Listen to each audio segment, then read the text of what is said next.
I want to go back to this and go in backwards order because I just tuned into the Battle of the Belts to see how they were going to handle the Jericho situation. I was mortified to see what they did with the rest of the program. But then, as I wonder, oh, but oh, why is Dak standing in the ring? I went back to peruse the report of Collision to see what the fuck they had done on that show leading up to this Battle of the Belts fiasco. And that's where I found out that they'd had the 6-man tag with the House of Black in the main event, teaming up against FTR and Danny Garcia, and they beat Dax again. The only match that Dax has ever won in AEW was against Cash. Otherwise, he gets beat like a fucking drum. And as I mentioned, that's with doing it with Garcia, that's like having Barry Horowitz team up with the Road Warriors and beat an Animal.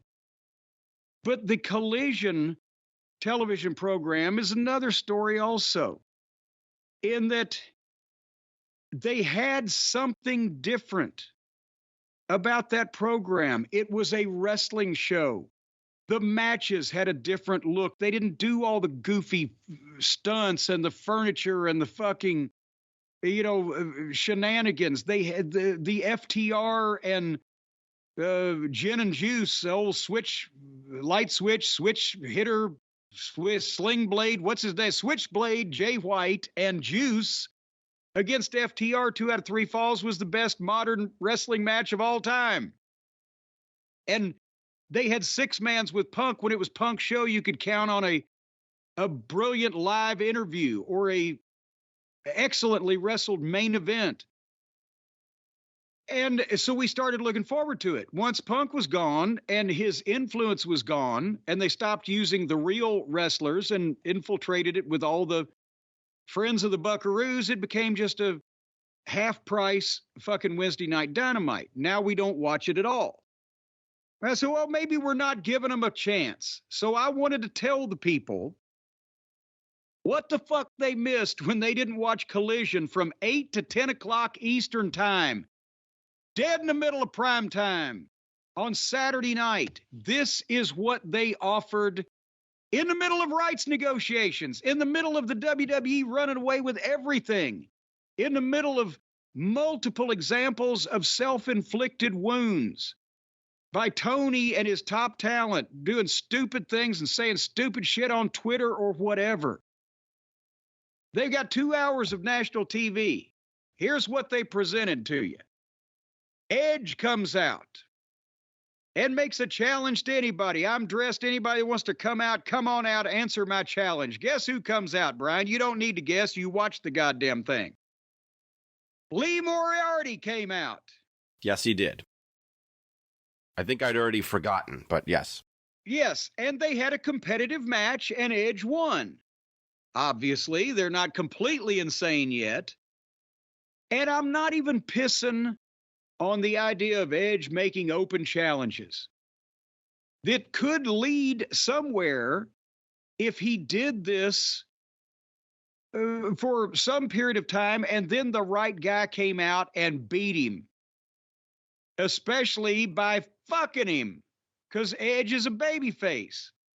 But when you send a mid-card, average, blase-looking fucking babyface out to wrestle the babyface main event guy making a challenge, it needs to be quick. I realize what they're doing. Edge now, he's taken millions of dollars from Tony. He's going to finish his career where there's no pressure on him. There's no stress. He doesn't have to make a difference in the numbers. It doesn't matter to these people. They love him because he's a legend. He gets to finish his career with Christian.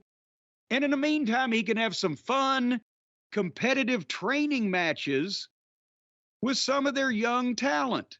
Developmental matches, right? Not on national television. If he's willing to do developmental matches to train guys, get a goddamn ring, put it in a fucking warehouse, open up a school, and don't do it on national television with your main event guys, because you ain't got many of them anyway. So now we know that Edge is competitive with Lee Moriarty for 10 minutes or whatever the fuck, and oh my God. So again, if heels came out and Edge beat them, that's fine. It helps Edge. Babyface comes out that nobody gives a shit about because he does nothing and he looks like shit. Just some fucking guy. And then they do everything in the world to each other. You're devaluing your star attraction. You're not elevating your job guy. Yeah, it's a weird thing they do over there. And you alluded to it before where it's like there's almost a disregard for who's a face, who's a heel. They just match people up sometimes randomly. Or like you said, if it's just because it looks like it would be a good match, but it doesn't really matter who's good, who's bad. I had a weird experience. Well, I had many weird experiences at World's End, but I had a weird experience during the Swerve versus Dustin Rhodes match, which I know you guys talked about. But, you know, Swerve, I think, is great. Dustin has always been great. But that match was a clear cut Swerve as the heel, Dustin as the face in that match. Just the desperate babyface trying to make the comeback. And that crowd was 100% not having it at all. I mean, they were aggressively against Dustin, poor Dustin. And I think some of that might be the Cody connection. I got a sense that there's some of that bile going on. And well, they're probably upset because Cody left them.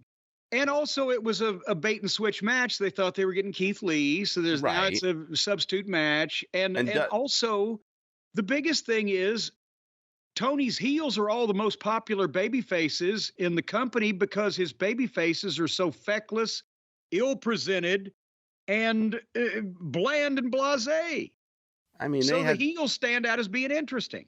Right. I mean, Swerve can do no wrong. He literally, threatened harm to a baby. Literally. And they didn't care. They loved it. And I said to somebody, I was saying a couple of people there, like, this feels weird. Like, this is so surreal that he's clearly a heel and they love him.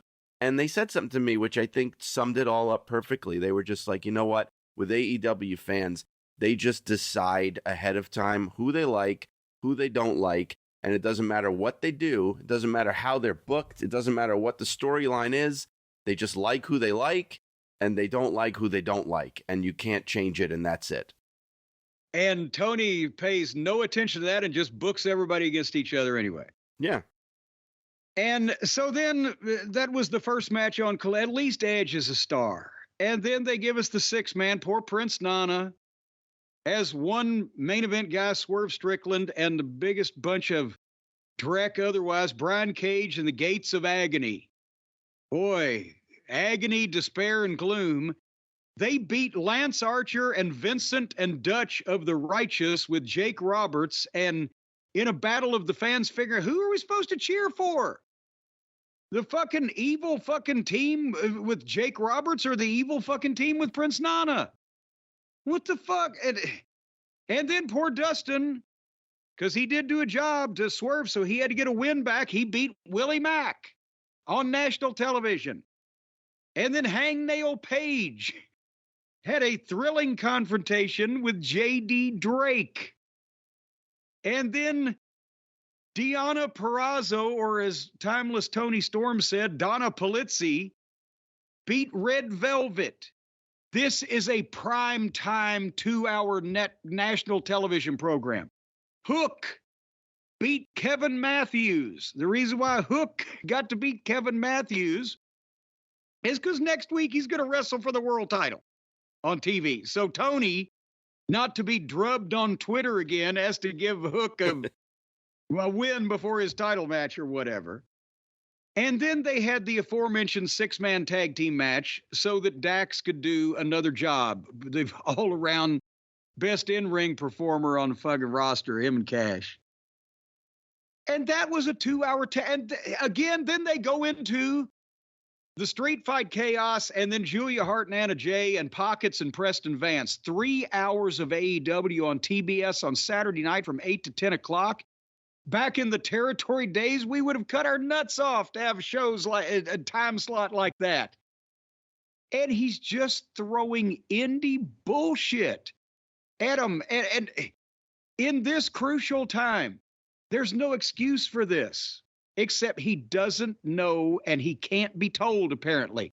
And a lot of people ain't trying to tell him hard because they don't want him to cut them off and either make him go home or back to the toy box or not be one of the action figures he regularly plays with, because they know that his father will give him more money, and then Cadbury will bring it in a briefcase and hand it to the action figures to continue playing with Tony.